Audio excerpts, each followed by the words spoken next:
the Southern Alps, from earliest times the ultimate barrier to human movement between Canterbury and Westland. In the 1860s, West Coast gold fever made a road over Arthur's Pass inevitable. It was enormously difficult to build in the most rugged gorge imaginable. Thousands of gold seekers and others swept westward. It was little more than a track, and the weather was as bad then as it can be today. For the pioneers who travelled this way on foot, on horseback or by coach, the unpredictable nature of the weather on Arthur's Pass and its road were only too obvious. As the gold rush faded away, another dream captivated the imaginations of the two provinces: a railway from east to west. But it was to remain a dream for many years. Upon the topmost seat I ride, ladies and baggage go inside. And as we cross the great divide, my collar forms a funnel to catch the rain which soaks me through. Don't gush to me about the view, I'm cold and wet, so tell me do, when shall we have the tunnel? 3 times a week and back again. By 1908, the railway had reached the mountains on both sides. New Zealand's biggest engineering project was about to get underway. The surveyors planned a 9-kilometre tunnel to pierce the Alps and join the provinces. It'd be the longest tunnel in the empire. John McLean Limited of Auckland would build it in 5 years, working from both ends at once. On May the 5th, 1908, work was set to begin. And on that special day, it rained. There was 9 centimetres of it. A bedraggled crowd of several hundred gathered here in the bush to hear the Prime Minister, Sir Joseph Ward, and to witness the firing of the first shot in this enormous project. The rain reduced the hoped-for crowd and stranded the whole Canterbury contingent at Beeley. The contractor's task was awesome.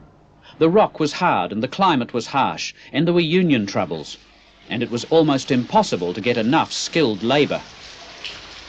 Working conditions here in the tunnel were appalling. It was cold, it was wet, or it was extremely wet.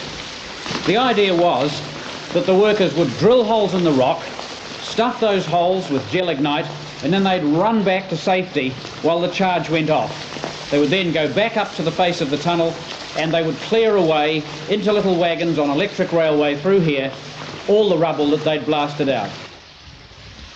The tunnel became a monster for McLean's. A rockfall killed 1 man and imprisoned tunnellers Doyle and Duggan for 86 hours.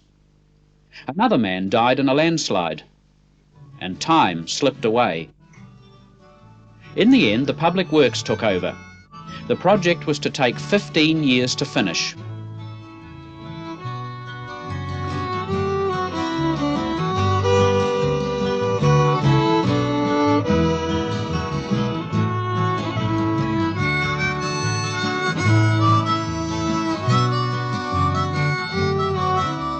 Tunnellers came and went. Many stayed for a short time only. Some were here with their families. In 1916, Tom Ferguson arrived as a baby. He was to spend 9 years here while his father worked on the tunnel. The family lived in the camp near the tunnel mouth. With his father, Tom took an early interest in what was going on. I never went to school till I was 7, and I only didn't go very often, so I never had much education for a few years. Why didn't you go very often? Well, with the weather and the storms and that, yeah. We were fortunate we had a good house. There was electric light and hot and cold water, and everything was under cover. Well, a lot of the time it was that wet, you spent a lot of time inside. Now, you came here at 6 weeks old. Yes. And your mother, you'd come out from Ireland. My mother did. Yes, and she wasn't happy, was she? No, she thought it was the end of the world. Yeah. It rained for weeks, and she howled for weeks. Yes, she didn't like it at all. What's the most exciting thing that happened at that time, do you remember? Going to Christchurch over on the coach, and then we'd join the train at Arthur's Pass and sing all the lights of Christchurch. I've never forgotten them. So you went over on the coaches. What was that like in bad weather? Oh, they're terrible. The men and boys sat outside, the ladies and girls inside, and the men and boys got out on the steep part at Candies, and they had to walk to the top. There was 5 horses on the coach, 3 in the lead and 2 on the pole, yeah. And their life was about 18 months. In July 1918, the 2 tunnel shafts finally met. So accurate was the surveyor's work that each shaft was only a few centimetres out of alignment. Concrete lining and track work continued for another 5 years. There was 300 working here.